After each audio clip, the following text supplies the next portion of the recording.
Bueno, y tenemos a Felipe Martín con nosotros. Bienvenido. Bienvenido, buen día. Fue una llamada, ¿no?, la que motivó que hoy estés ocupando este cargo.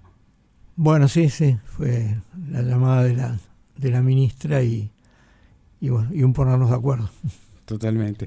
Si te parece bien, con Paula pensábamos arrancar primero desde lo particular para después ir a lo general, ¿no? Y para hablar de una situación que habla de un conflicto prolongado, del que hablamos del que hemos hablado cada bastante. tanto y que estamos hablando últimamente. Sí, el conflicto de COPSA que, bueno, parece haber llegado a una solución, al menos en un corto plazo, para pagar los sueldos del mes de julio, pero uno dice, bueno, ¿hasta dónde se puede resolver el tema más de fondo de este conflicto? Bueno, sí, es una realidad que tiene, digamos, un largo transcurso. Es un sector que es uno de los que está más afectado por la caída en la venta de viajes, o sea, en el año 2019 se habían 57 millones de viajes, hoy no llega a los 44 millones, llegó a estar en los 38, o sea, ascendió a los 42, pero indudablemente que eso genera en la actividad del sector dificultad, y no todos están posicionados desde el punto de vista económico-financiero igual, entonces quienes tienen más dificultades afrontan, digamos, mayores desafíos. Es indudablemente uno de los temas que más estamos trabajando. O sea, la realidad del suburbano no escapa a la realidad general que tienen otras realidades en el propio interior del país. O sea, la caída del transporte público en general. Sí, o sea, hay una caída que tiene múltiples causas, no arrancan ni siquiera antes de la pandemia. O sea, son cuestiones que vienen acompañadas de cambios en los hábitos, las costumbres, un crecimiento del parque automotor individual. No hablo solamente de los autos, hablo de los birrodados también. Hablo de todo lo que tiene que ver con la descentralización de trámites, pagos, etcétera. Hablo de todo lo que ha impulsado el periodo de la pandemia, lo que es el teletrabajo, lo que son las compras online, el sistema de la bancarización. O sea, ya no hay que ni siquiera desplazarse hasta una mutualista, sacar día y hora para ir a un médico. O sea, son una cantidad de factores que colaboraron a generar una disminución en la contratación diaria de viajes. Y el tema es que la oferta se mantiene, porque esta es la disyuntiva que tenemos que resolver. O sea, nosotros estamos trabajando con la misma flota para un mercado de 57 millones que para otro de 42. Y esto ineludiblemente es lo que tenemos que tratar de resolver y resolverlo bien. O sea, no es un problema que cierren solo los números. Pero digo, cierro los números, saco 150 coches. Claro, baja la oferta. Baja la oferta porque atiende con menos coches la demanda que tiene. ¿Y por Ahora, qué no? ¿eso qué implica? Eso implica una disminución en los tiempos de frecuencia. Claro. Pero es algo peor. Y en el servicio en sí. O sea, el servicio, pero además para quienes trabajan en la actividad, son 3,5 personas que van a la calle. Entonces, las dos alternativas no se puede trabajar sobre ellas. O sea, hay que buscar una alternativa intermedia de equilibrio que se trabaja sobre aspectos que están vinculados a racionalizar en materia de servicios, en materia de costos, y naturalmente que también hay que buscar fuentes de recursos. Y eso implica un nuevo modelo de negocios, la búsqueda de un nuevo modelo de negocios. Y además te pregunto también algo que creo que es como un sentimiento de la gente, que muchas veces dicen, claro, ahora entiendo, baja la cantidad de venta de boletos, por eso hay menos transporte en la calle. Pero tú acabas de decir que eso no es así, que la oferta se mantiene, lo que bajó es la demanda. La oferta se mantiene, si uno mira las horas pico, en algunos corredores en donde hay acumulado mucha demanda, hay servicios que están a 3 minutos. O sea, si uno se para en la puerta de la terminal Río Branco a partir de las 4:30, 5 de la tarde y empieza a mirar la salida de los coches, de repente en un minuto salen 30, 40, están saliendo o sea, está saliendo uno atrás del otro. ¿Eso es malo? No, eso no es malo. Eso de alguna manera lo que verifica es que se trata de atender, digamos, una demanda, pero es una demanda que está asociada a la hora pico y prácticamente después en el valle. Hay que naturalmente racionalizar los servicios en punta, pero en el valle el movimiento es mínimo. Yo digo que en el Uruguay todos salen a trabajar de mañana, otra parte salen sobre la media mañana, pero que en la tarde, entre las 5 y las 7, es el mayor movimiento. ¿Cuál es el impedimento para avanzar en la regulación de esto, teniendo en cuenta que se manejan estos horarios, que se sabe cuándo la gente lo usa? O sea, la información está, ¿no? No, impedimentos no hay. Simplemente que hay factores de índole económico que hay que resolver, que no son sencillos. O sea, nosotros incluso hoy estamos en toda la etapa de discusión presupuestal. Estamos trabajando con el último año del presupuesto del periodo anterior. Estamos buscando generar algunas nuevas alternativas, no porque vayamos a aumentar el gasto, sino porque buscamos de alguna manera, dentro de lo que son las restricciones, distribuir mejor en algunas áreas. Y el tema metropolitano es en el lugar en donde en el 3% de la superficie y el 60% de los habitantes queremos concentrar mayoritariamente el trabajo del transporte. Esa modificación del modelo de negocios implicó en su momento también eliminar en ese tipo de servicios la figura del guarda. ¿Crees que fue correcto?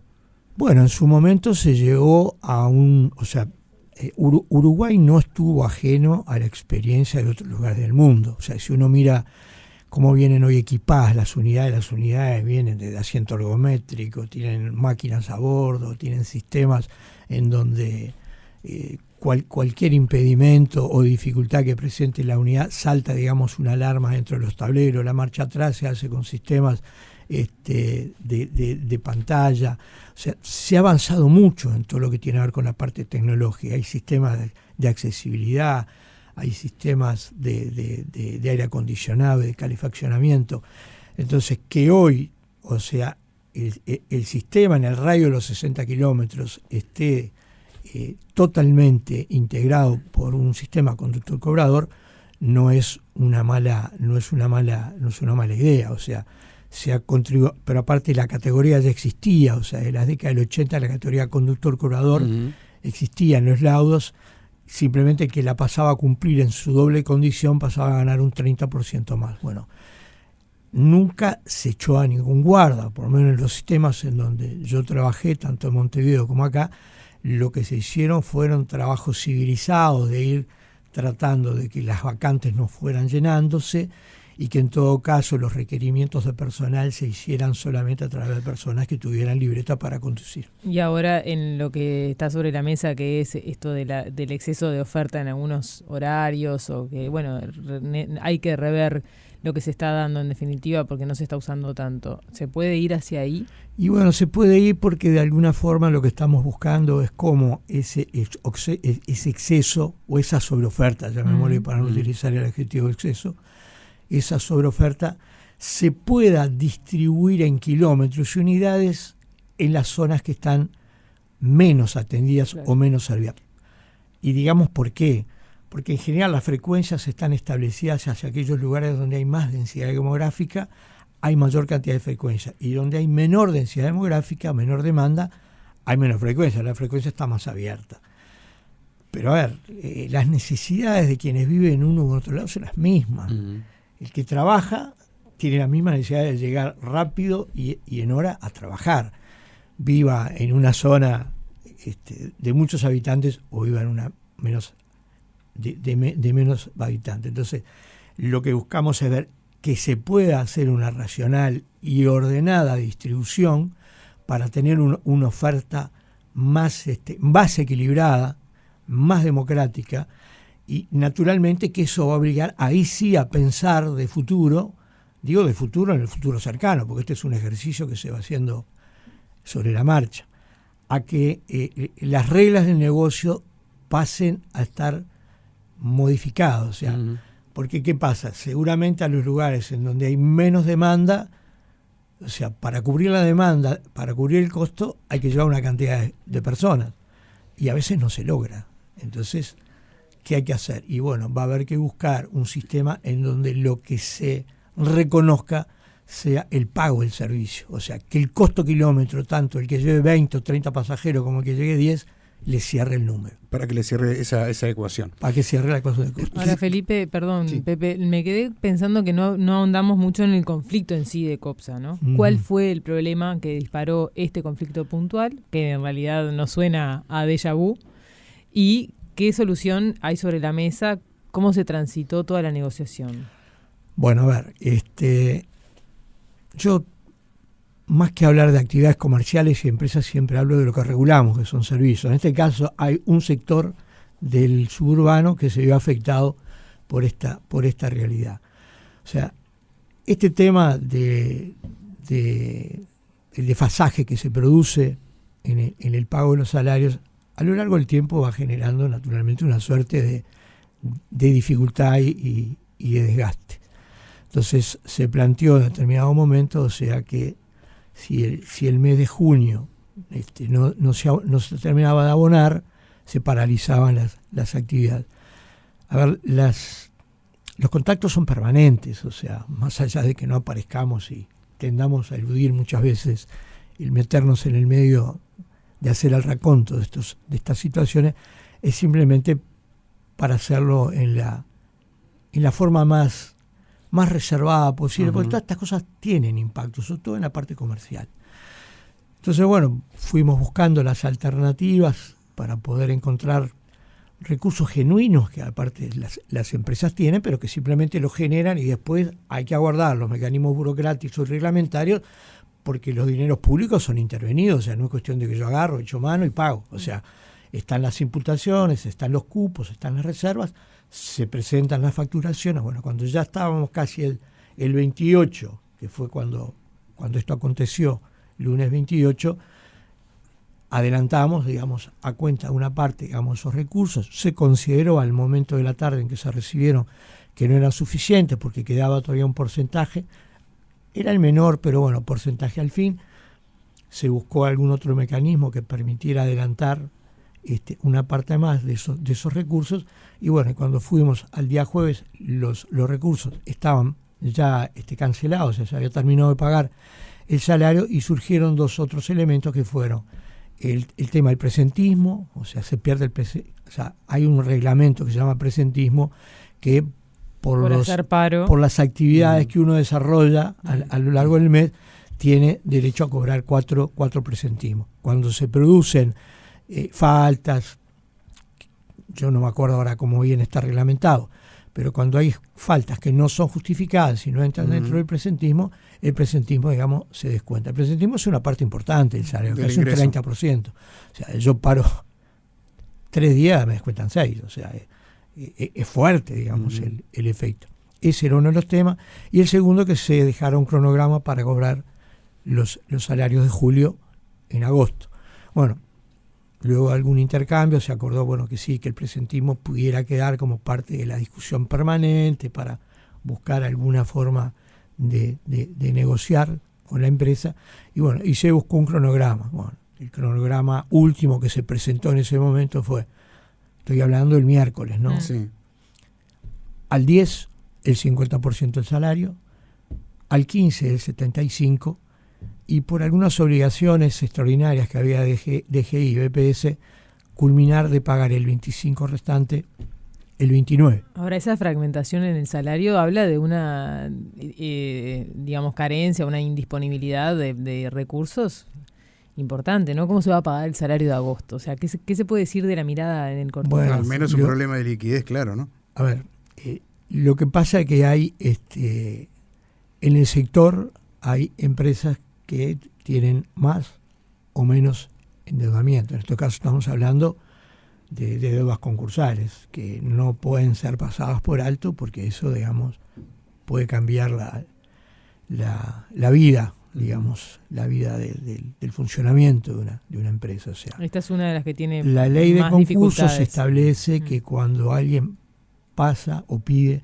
concurso, peritos del Poder Judicial analizan si la unidad de negocio presentada en función de la forma de pago que pretende establecer, si cuenta con el 51%, digamos, de la masa acreedora, se acepta. Bueno, eso contó con el 51% de masa acreedora y se está haciendo frente a esas obligaciones, que son obligaciones que de alguna manera se interponen y que también hay que, de alguna forma, atender en materia de prioridades, ¿no? Claro, me refiero a qué va a pasar en el mes que viene. ¿Eso ya se puede prever que va a haber otra vez falta de liquidez?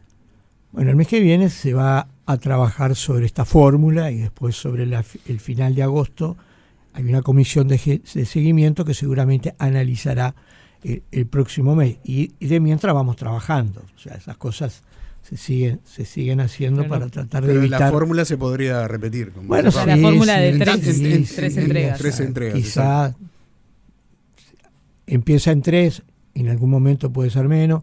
En realidad, a ver, yo no quiero ser en esto un futurólogo. O sea, en general, o sea, el 75% del salario es casi ya para buena parte de mucha gente el 100%, o sea, porque lo otro forman parte de deducciones, ¿no? O sea, esas deducciones que se realizan por descuento de planilla y que, bueno, y que se abonan por la vía de las opciones que haya hecho cualquier ciudadano para hacerse descuento de planilla. Quiere decir que si cumplimos estos pasos entre el 10 y el 15, como que estamos cerca de por lo menos tener un punto de equilibrio en lo que puede ser un factor, digamos, tensional que lleve este tipo ¿Y te quedaste conforme con la negociación y con cómo se dieron las cosas?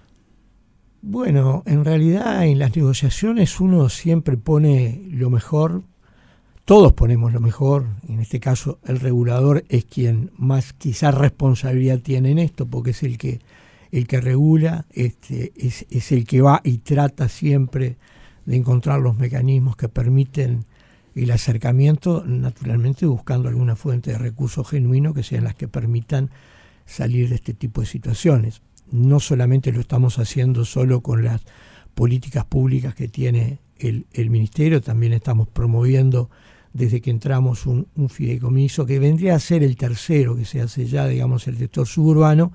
Ya se cancelaron los 2 que se hicieron, uno en el año 2012 y otro en el año 2017, porque es muy beneficioso desde el punto de vista de los intereses, digamos, que tiene, y porque es muy beneficioso también la forma en cómo se puede hacer la amortización. O sea, se toma, digamos, un crédito y mensualmente se paga con la recaudación del 5% de lo recaudado.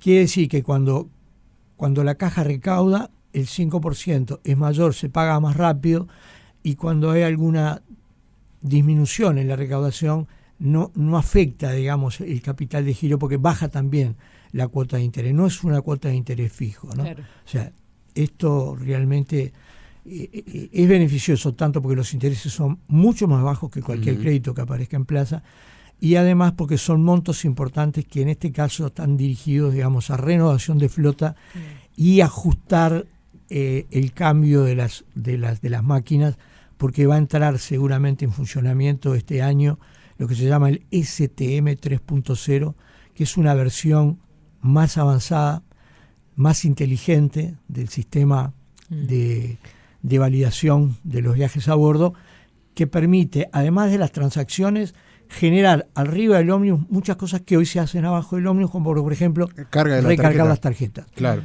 Eso abarata costos porque ya no hay que utilizar el circuito comercial. Ahora, antes de cambiar de tema, lo último de COPSA, ¿no? Desde el sindicato se dice, la empresa no transparenta los números, no sabemos por qué se llega a esta situación. ¿Eso cómo se ve desde el ministerio?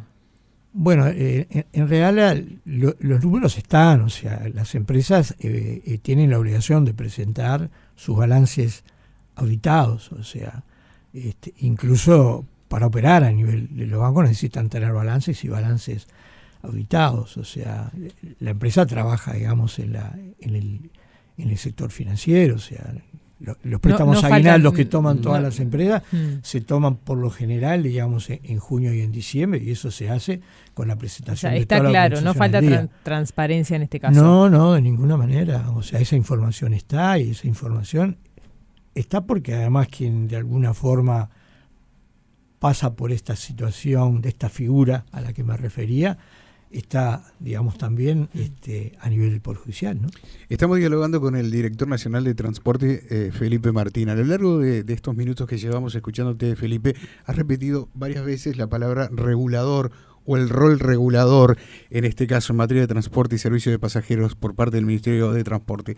¿Lo haces porque de alguna manera querés consolidar esa figura, ese rol, o porque hoy ese rol está un tanto disminuido. Y te agrego otra más, que también te he escuchado, no ahora, pero sí te he escuchado en alguna entrevista, hablar de una nueva gobernanza que permita mejorar el servicio público en el área metropolitana. ¿A qué hace referencia con estos dos términos? Bueno, regulación, porque nosotros planteamos incluso previo a integrar el gobierno de que considerábamos que el Ministerio de Transporte tenía que retomar el rol rector, digamos, que ha tenido históricamente, que es el de regular en toda su concepción. O sea, el Ministerio de Transporte había ido perdiendo la capacidad de pensar el país y la había delegado en quienes trajeran iniciativas privadas.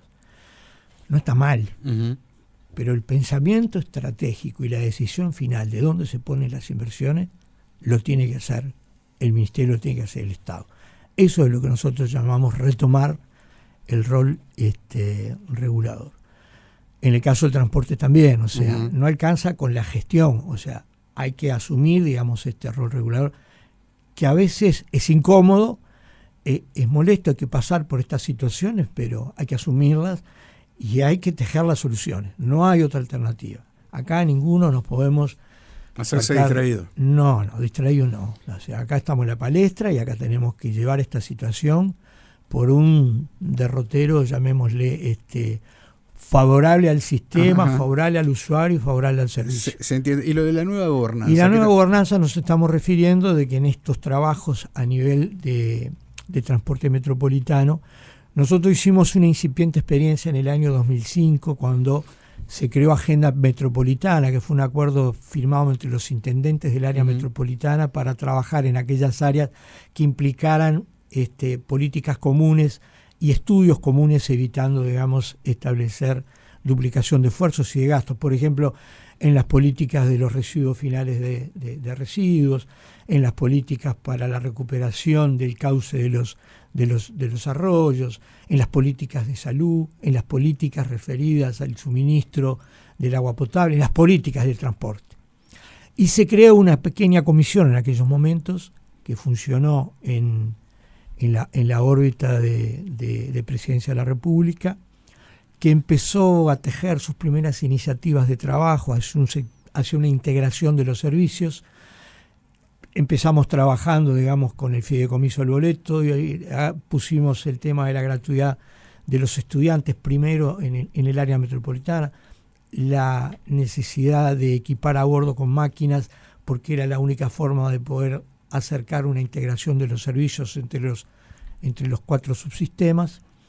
Y durante ese periodo que hicimos esa comisión, hicimos una consulta al Instituto de Derecho Administrativo de la Facultad de la Universidad de la República, quien nos indicó que crear una nueva gobernanza o autoridad metropolitana estaba previsto en la mini reforma del año 1996, no requería una ley, simplemente requería ponerse de acuerdo los reguladores y firmar ese acuerdo que supusiera la delegación de competencias. Las intendencias lo sometieron a jurisdicción de las juntas departamentales, fueron aprobadas en todas por amplísimas mayorías, algunas por unanimidad, se les otorgó por 20 años, o sea, si se firmó en el 2010, estaría hasta el 2030, si nadie pone opinión contraria, eso, digamos, tiene una ampliación automática, y se denominó consorcio, o sea, lo que se ha denominado un consorcio. Consorcio es el que presidió el trabajo de todos estos años. Creemos que hay un escalón más alto del consorcio, porque el consorcio está sobre la base de acuerdos básicos que se firmaron, pero básicamente son de coordinación. Acá estamos hablando de la posibilidad a futuro de que si hay un emprendimiento que permite integrar, ya como están integrados hoy a través de una tarjeta, la gestión de los recorridos, la gestión tarifaria, la gestión del movimiento de las unidades, esa autoridad pueda erigirse en ser la que gestione el sistema de transporte metropolitano. ¿En la vía de los hechos se podría hablar de una tarjeta que no fuera solamente metropolitana, por ejemplo? Bueno, hoy sí es metropolitana y tiene que estar de alguna manera abocado a los que firmaron el acuerdo. Digo, ya hay en otros lugares del país sistemas que se manejan también con sistemas electrónicos, no es que solamente la validación, pero hoy por hoy en lo que es área metropolitana que compromete estos servicios en un radio de 60 kilómetros, solamente esta gobernanza sería la que tendría potestades para trabajar sobre ello. Hemos escuchado hablar de varios proyectos, uno el tren tram, el tren tranvía, también en la gente del CIMBE, que esto incluía creo que una serie de frecuencias, altas frecuencias, ¿no? Sobre todo en avenida, sí, 8 de octubre, 18 de julio, Avenida Italia. ¿Qué visión tiene en este caso? ¿Y en qué estado está? Sí, desde la Dirección Nacional de Transporte. Bueno, sí, hubieron iniciativas privadas que versaron sobre temas sobre rieles, sobre temas elevados o sobre algún otro elemento que ahora no recuerdo, pero creo que hay 2 o 3 iniciativas que lo que proponen son soluciones de tecnología. Lo de CIMBE es aparte porque CIMBE no es una iniciativa privada, es un estudio. ni es una firma comercial, claro. Es un, como le llaman ahora, es un think tank que pensó una parte de los servicios, que es el transporte, y lo ahondó mucho en la información que se recogió de una cantidad de elementos que son muy interesantes, pero son buenos insumos. Son buenos insumos, sin duda. Las iniciativas privadas son todas soluciones de tecnología que están probadas en el mundo.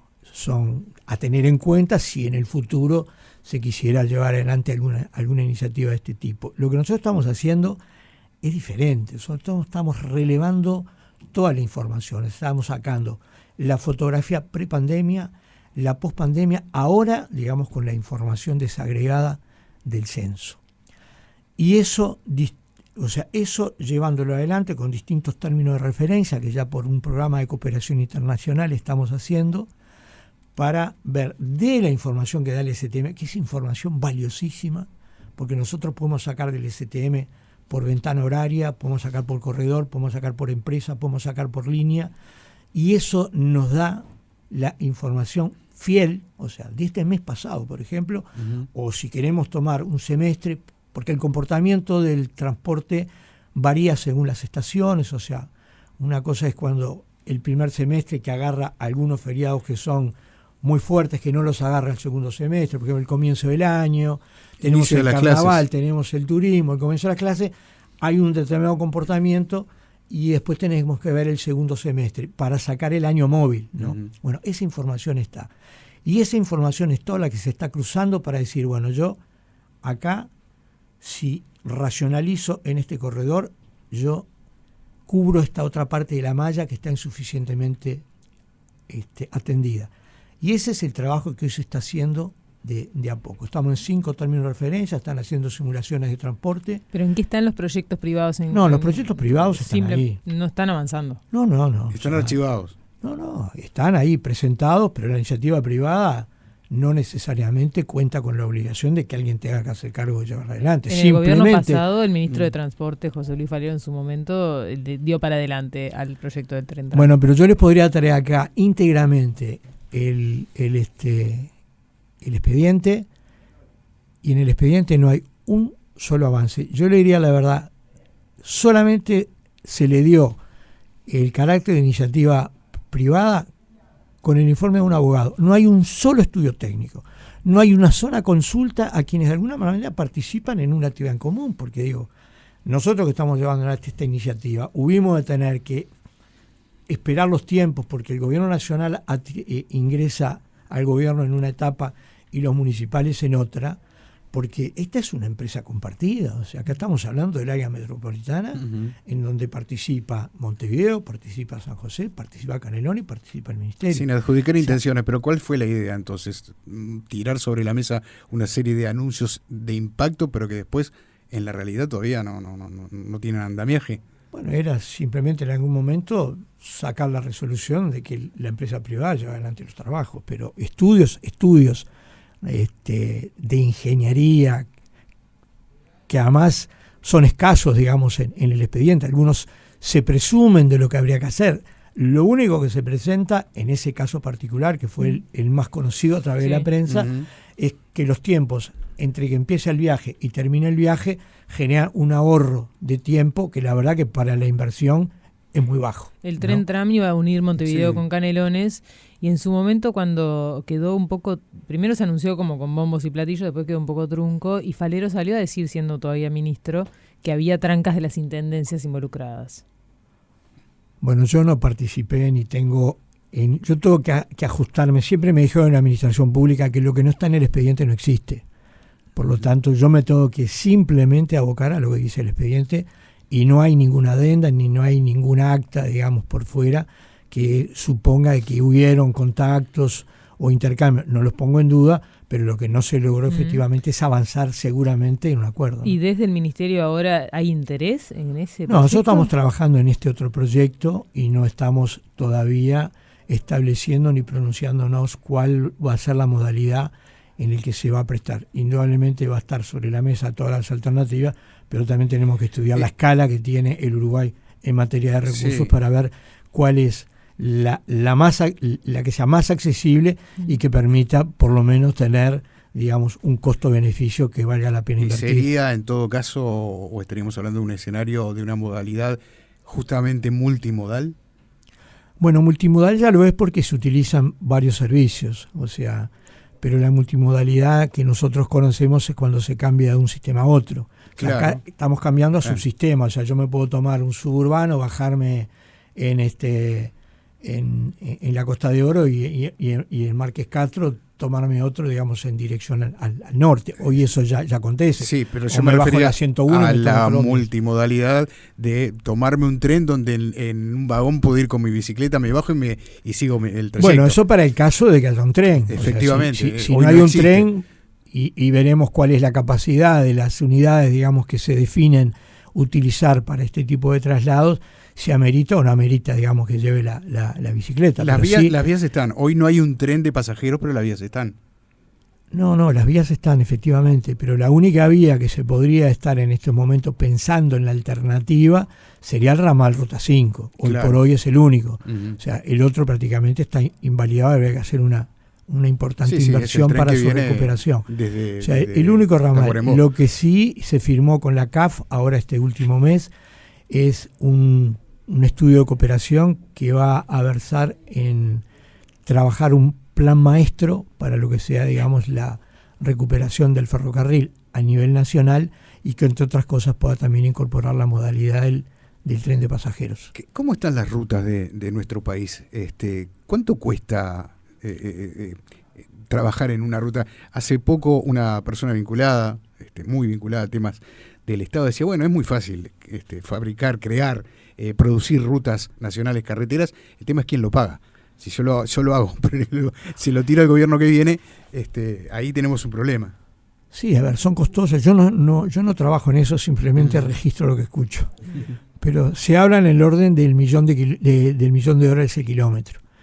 Claro, no es solamente lo que la gente supone, o sea, el millón de dólares está asociado a que todo el trabajo, digamos, de hacer la ruta, de atender, digamos, las fajas de dominio público, el de que también se tiene que hacer cargo del mantenimiento, el de que hay que incorporar al pasaje de los centros poblados siempre iluminación obligatoria, y en muchos casos en donde los centros poblados tienen movimiento, hay que ejecutar sistemas de rotonda. La rotonda es simplemente al llegar a un centro poblado la obligación ineludible de disminuir la velocidad para generar el radio de giro. A 100 kilómetros no lo voy a hacer, naturalmente. O sea, lo que puede ser una rotonda partida, que está simplemente anunciado y están las coronas, pero no se interrumpe la ruta. O sea, todo eso en función de todas las modalidades y subservicios que tiene la ruta, se maneja que está en el orden de esos montos. Indudablemente muy, muy, muy alto, por lo que el cuidado de lo que circula por arriba, que ahí entra la parte nuestra, las cargas, está, digamos, en manos de la Dirección de Transporte.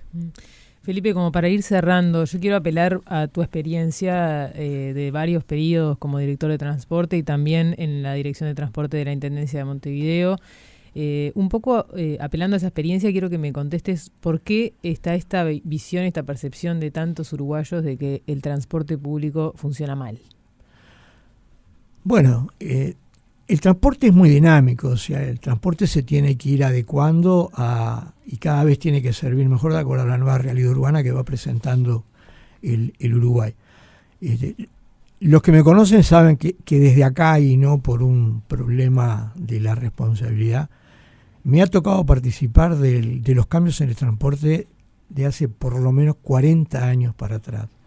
O sea, muchas veces las cosas cuando se logran es como que no se ve de dónde se vino. ¿Que falta? Y sí, ineludiblemente falta. O sea, si nosotros miramos para atrás las condiciones en cómo antes se viajaba, hablo de las... O sea, antes nosotros éramos lo que se llama cautivo. O sea, yo compraba los viajes anticipados y únicamente podía en la parada subirme al que me había vendido los viajes. Hoy no. Hoy yo compro los viajes y me subo en el que creo, en el primero que viene. O simplemente elijo porque es el que me da el mejor servicio. Sin duda. Eso se ha eliminado. O sea, eso es un gran avance. O sea, hoy yo me subo, no, y me cambio a otro y no estoy pagando 2 boletos, ¿no? O sea, hoy las unidades son mucho más confortables que antes y bueno, y eso quizá no se logre ¿No valorar. se valora? Bueno, yo creo que en algunas cosas no se valora y es como yo digo, a veces cuando yo veo cuando va una persona, ¿no? Y sobre cierre de la tarde, informativo central, terminal, llega y dice, dígame una cosa, dice, ¿cómo está el transporte? Y claro, la persona ya se levantó con problemas porque debía esto, tenía que ir a pagar la luz, en el trabajo no sé qué tuvo, pim, pam, pum. Cuando llega al final de jornada, ¿qué va a decir? Y lo quiere prender fuego todo lo que encuentra.